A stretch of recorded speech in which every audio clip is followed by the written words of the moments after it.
Hi, so today we're going to be talking about all the books that I read for the first 3 months of the year, as well as my favorites and least favorites of the first quarter. First, I'm going to go through all the books that I read and a very quick synopsis of each one, and then we will get into favorites and least favorites. Timestamps in the description if you want to skip around. But before we get into the list, sponsored unboxing. So Book of the Month is a subscription that helps people to discover the best new release, early release, and debut adult fiction books. They offer 5 new release books every month, and members get to pick one to be shipped to their home, or, if they want more, in addition to one of their featured boxes, members can add up to 2 featured books, trending books, or previous books as add-ons to their monthly purchase. And members can skip a month anytime they want with no penalty. So for the April books, we have Arsenic and Adobo, an awkward moment when your ex-boyfriend gets poisoned in your restaurant and everyone thinks you did it. I'm definitely reading this. Liberty, tired of everyone telling you how to live your life? Liberty's fight to shape her own future in 1800s New York is for you. I'm definitely reading this. People We Meet on Vacation, for fans of When Harry Met Sally, a story of 2 fools in love who might be the only ones who don't know it yet. I'm interested in this one. What Comes After? How Do We Recover from Loss? This moving novel of a town struggling after the death of 2 boys offers hope and wisdom. Also interested in this. And The Hunting Wives. Better than bourbon and biscuits, this sizzling story stars Southern belles on a hunt in more ways than one. So head over to bookofthemonth.com to get your first books. And your first month is only $9.99 with the code, which will be linked in the description of this video. Okay, list. The Little Prince is a children's classic about a boy on a planet who, I mean, he's essentially just telling his perspective on the world. We get to go through several different planets, and it's a very introspective little story. House in the Cerulean Sea is kind of like a cozy fantasy. It's about a man who is a social worker for magical children, and he goes off to an orphanage where there's a very high priority case, and in the process, learns about himself. It's a really sweet story. Grey Sister is book 2 in the Book of the Ancestor trilogy. Assassin Nuns, that's what you need to know. I enjoyed this much more than book 1. Battle of the Labyrinth is book 4 in the Percy Jackson series. This time we are going through a labyrinth to try to protect the camp. I really enjoyed it. Legend Born is a King Arthur retelling. We follow Bree, who is at college and joins this group that is all surrounding King Arthur's descendants. It follows a lot of Bree's personal challenges as well as this magical world that she's uncovering. It was fantastic.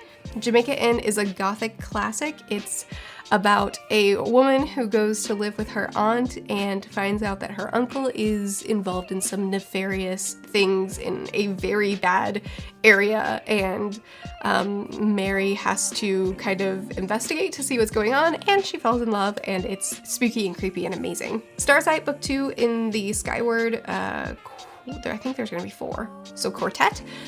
It is spoilers really fast. It follows Spensa on her next adventure. I enjoyed it a lot, but not quite as much as Starsight. Kafka on the Shore is literary fiction about a boy who has, I mean, it's Oedipus Rex, and it's kind of like a retelling of that, where Murakami has put his own spin and his own philosophy that he's discussing through it all.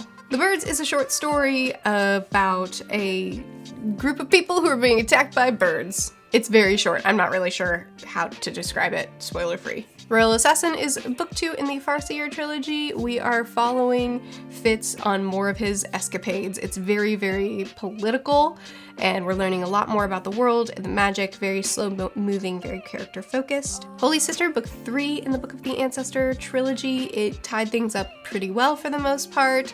I would say book 2 was my favorite, and Holy Sister was my second favorite of the 3. Sword of Kaigan, which is a standalone fantasy. It's a dual perspective. It follows a mother and her son. My main focus is on the mother, who is a wife and a warrior and incredible. It's a dark and painful yet incredibly uplifting and beautiful story. Breach of Peace is a fantasy novella. It is a fantasy murder mystery, follows a couple of detectives who are investigating a crime scene, and from there led to try to solve a mystery of this very strange thing that's happening. Also very, very dark. A Man Called Ove is literary fiction. It follows a grumpy old man who just wants to be left alone, but instead we get found family and we get still heartbreaking, but also just so perfect. Daughters of Neri, which is book 1 in the Return of the Earth Mother, follows two sisters who have been separated at birth. One lives in a city, one lives in a village, and due to a set of circumstances, they are trying to come together to face off against the big bad. Golden Sun, book 2 in the Red Rising saga. This is following Darrow, again, spoilers happen really soon, following Darrow on a different set of struggles that he's trying to fight through. I enjoyed this much more than book 1. One Piece volumes 13 through 23, the next saga in this amazing pirate adventure.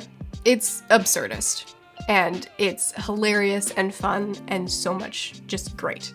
Frenchman's Creek, which is a classic adventure, I'll call it, follows Donna, who decides to go away to a different manor where she's never been and finds pirates, and it's the best. Treasure Island, which follows a kid who ends up swept away with pirates, and it's awesome. Once and Future Witches, which is a historical fantasy about 3 sisters who come together to fight for their rights and equality. And witching. They want to be witches. I mean, they want their rights to be witches back too. Still Alice, which is a literary fiction about a woman who is diagnosed with early onset Alzheimer's disease, and it is very close to her in her head as the disease progresses, as well as very close to her family as they react and come together, and it's fantastic. Okay, I have my top 4 of the last 3 of the first quarter. Wow.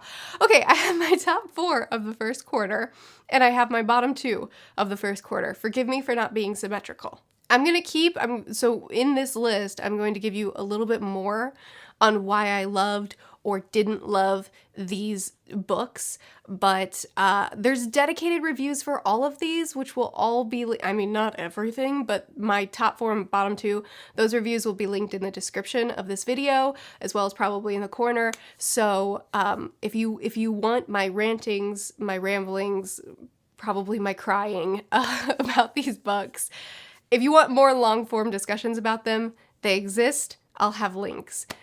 Here is a brief description of why you should read my top 4 and why the bottom 2 just didn't work for me. Okay, top 4, I think in the order that I read them, not in the order of how I would rank them. Sword of Kaigen. Man, I lose names so fast after I've read something. I think it's Kaigen. Sword of Kaigen. Why do I love this book? So it's a fantasy. It's more of a modern fantasy. It's not historical. Like most fantasies are set before a lot of things, before a lot of technology. This one's not. It's a little bit jarring. Don't worry. You get used to it quickly. So this book starts off with one of our main characters, Misaki. We see her training to be a warrior, and then we see her take a step back from that as she decides to go along with an arranged marriage and have kids and start a family, and she tries to play the role that she feels is right for her to play. We see a lot of social dynamics, a lot of political dynamics. There's some really heavy, hard scenes in this book, and this author does such a phenomenal job. Wang does such a phenomenal job of being sensitive with the way she handles these devastating things while also hurting us so much. It's hard to explain. She packs the punch without beating us over the head with it. And her balance of handling these painful things was perfect to me. We also see incredible strength in the decisions that people make. We see incredibly inspiring moments. We have this amazing friendship between these two women that balance each other and build each other up and bring each other out of the depths. It's so good. We see excellent action and then terrible repercussions of war. I mean, truly, this book did so much so well that I was so blown away by it. And I've come to love fantasy standalones because there's so many books that I want to read that I oftentimes don't want to commit to another series. This book, I'm pretty mad that it's a standalone. I could use a lot more of it. I just think that Wang handled pretty much everything that she tried to tackle. She handled impeccably, and this story is structured really differently from what I'm used to reading, yet, oh my goodness, she did amazing. Jamaica Inn, I think that was the next one I read. I could just look at my spreadsheet, but here I am. Jamaica Inn follows Mary, where her mom has just passed away and now she's going to live with her aunt. And like I said in the summaries, her uncle is not a good guy. And this town is filled with a lot of not good people. And Mary is naive and doe-eyed, and we get to see such a fantastic arc from her as she kind of wisens up a little bit and just she grows a lot in this book. She changes a lot in this book, and I love seeing that. I also am obsessed with du Maurier's ability to write the environment that she's trying to create to the extent that I've never seen another author do it. I mean, I don't sink into any author's stories like I sink into du Maurier's stories. While I would not make pretty much any decision that Mary made in this entire book, I would do everything differently from her, including who she chooses to fall in love with.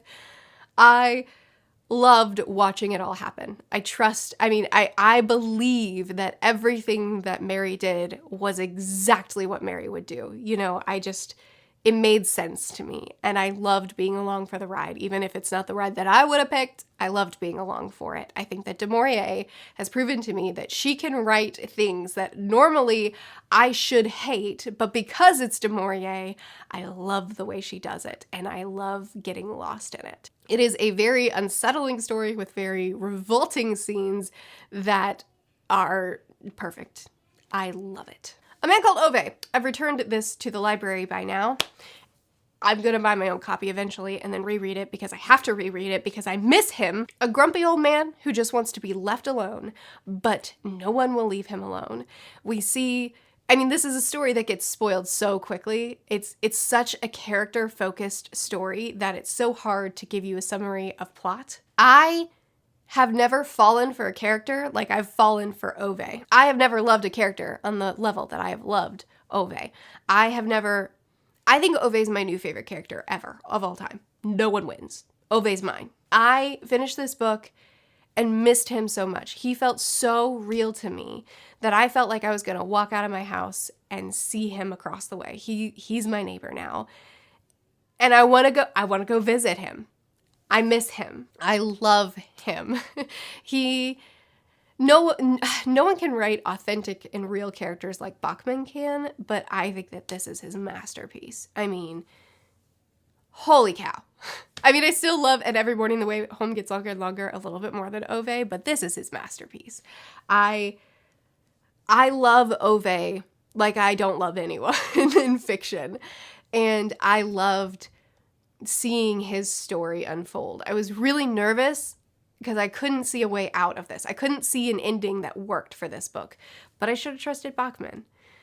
This book was so thoughtful and heartwarming and heartbreaking, and I miss it so much. This is my favorite book that I read this quarter. I cried a lot in this review, which I try not to do, so I apologize for the tears, but this book was incredible. Ove is incredible. I miss him. And finally, the last book on my list of my favorites is Frenchman's Creek by Daphne du Maurier. If I had to rank them, I might say Ove, Frenchman, Kaigan, Jamaica. Probably. Frenchman's Creek is about a woman who goes away and finds pirates.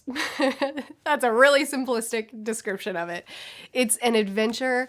It's the best adventure. I mean, that's not true. I'm just emotional because I finished it very recently.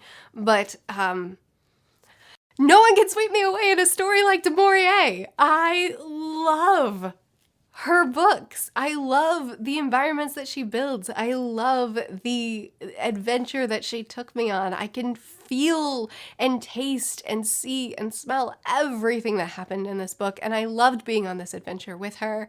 It has its flaws. Boy, does it. I don't even care. What's great about it so heavily overshadow what's not that I don't even care about what's not. I just enjoyed it so much. Okay, my least favorites. Why did I end here? This is a terrible place to end. I'm going to keep it real brief. Both of these books, actually, they shared a review, so you only have to look at one video. We have The Birds by Daphne du Maurier. I didn't dislike this book. I thought it was fine. It's a short story. It's very short. It's one of those things, so it has kind of like a creepy, unsettling feel, like Edgar Allan Poe's short stories do, like Lovecraft's stories do. It was very much that feel of a building of dread with a certain type of ending. It reminded me a lot of their short stories, and I enjoyed it. I thought it was good. I thought it was too short. I needed a lot more of it. It was a great concept, but I wanted a lot more out of it. So, you know, that's fine. And the other one is Kafka on the Shore by Murakami. He's an author that I have determined is not the author for me. He's well loved. You do you. I've just realized that what he does with his stories don't end up working for me. He does surrealism and absurdism in a way that doesn't work for me. He likes to set up these concepts and these ideas, and they're really, really, really interesting, but he leaves them so open-ended that in the end, I end up feeling pretty unsatisfied each time.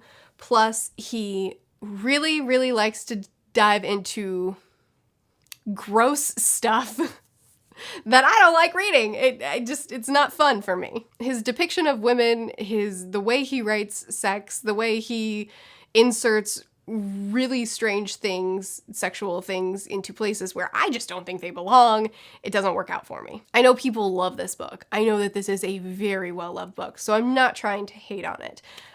It just really didn't work out for me. I mean, like I said in the quick descriptions, there's a lot more going on than just Oedipus Rex, but that is the main theme of the book, and I did not like his exploration of it. There was some great philosophy discussed within the book, some great, some that I didn't really care for. A lot of great discussions, but a lot of stuff overshadowed those discussions, and the book didn't work out for me. You do you, more power to you, love this book. I just don't think that this is the author for me. So there you go. Those are all the books that I read in the first 3 months of the year. My favorites, the ones that didn't work for me. I'd love to continue chatting with you about it. Do you have a list of your favorites of the first 3 months so far? And your least favorites? What is your list? Have you read any of these books? And what did you think of them? Be sure to check out my Patreon if you want to buddy read some things with me, chat with me some more. I post videos every Tuesday through Friday. I'll see you again soon. Bye.